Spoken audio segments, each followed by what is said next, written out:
Establishment of high court. अब high court कैसे बना है, सबसे पहले जान लीजिए हाई कोर्ट बना था 1861 के एक्ट से, जो कि पास किया गया था ब्रिटिश पार्लियामेंट में। जब ये ब्रिटिश पार्लियामेंट में पास हुआ उसके बाद हाई कोर्ट बना।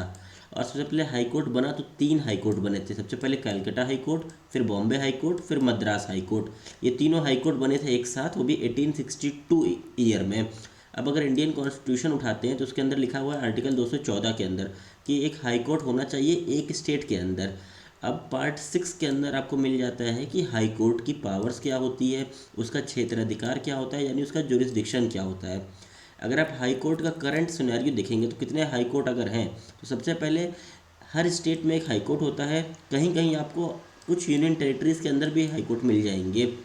अब कुछ हाई कोर्ट आपको ऐसे भी मिलेंगे कि मान लीजिए कि एक हाई कोर्ट है और वह 2 स्टेट को कंट्रोल कर रहा है।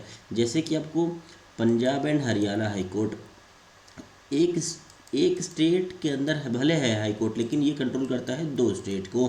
A single high court can have jurisdiction over multiple states. एक हाई कोर्ट कंट्रोल कर सकता है कई सारे स्टेट्स को। अब अगर अपॉइंटमेंट देखेंगे हाई कोर्ट के जजेस का अपॉइंटमेंट कैसे होता है, तो सबसे पहले प्रेसिडेंट अपॉइंट करते हैं हाई कोर्ट के जजेस को। ये आर्टिकल 217 बताता है इंडियन कॉन्स्टिट्यूशन का। जब प्रेसिडेंट अपॉइंट करते हैं कोई भी हाई कोर्ट के जज को तो किसके कंसल्टेशन लेते हैं, किससे राय मुशायरा लेते हैं, चीफ जस्टिस ऑफ इंडिया से लेते हैं और गवर्नर की बातों को नज़र रखते हुए देते हैं, क्योंकि इनके कंसल्टेशन बहुत इंपॉर्टेंट होते हैं। चीफ जस्टिस ऑफ इंडिया के और गवर्नर के, ये दोनों रिकमेंड करते हैं किसी पर्सन को तो उसको अपॉइंट किया जाता है एज अ हाई कोर्ट के जज। अब हाई कोर्ट जज की टेन्योर क्या होती है, कोई भी हाई कोर्ट के अगर जज है तो वो 62 एज तक रह सकते हैं हाई कोर्ट के अंदर। अगर कोई सुप्रीम कोर्ट के जज हैं तो वह 65 एज उनका रिटायरमेंट एज होता है। और हाई कोर्ट का रिटायरमेंट एज आपको आर्टिकल 217 के अंदर भी मिल जाएगा। अब किसी भी हाई कोर्ट को अगर रिमूव करना है तो ये काफ़ी प्रेस्टिजियस पोस्ट होती है, तो इनको रिमूव करने के लिए इम्पीचमेंट का प्रोसेस होता है। यही इम्पीचमेंट का प्रोसेस सुप्रीम कोर्ट के जजेस को भी रिमूव किया जाता है।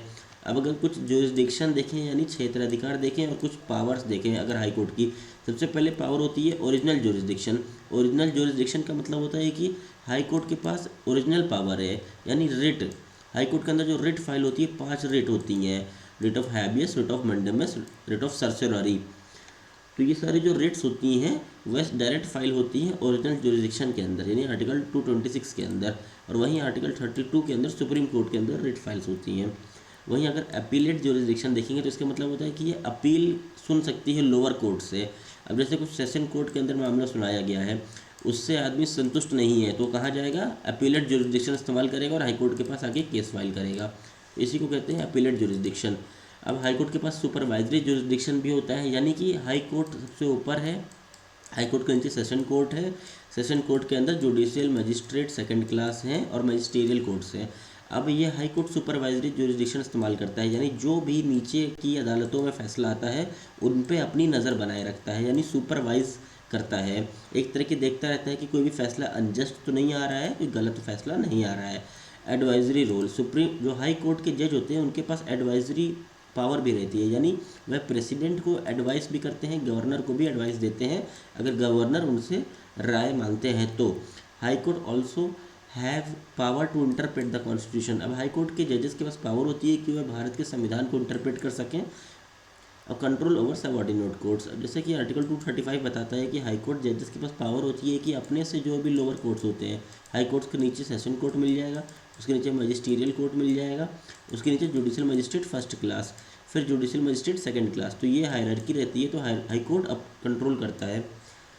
Composition of high court, each high court consist of a chief justice and other जजेस as determined by the president. High court के अंदर एक चीफ जस्टिस होते हैं और कई सारे जजेस भी होते हैं।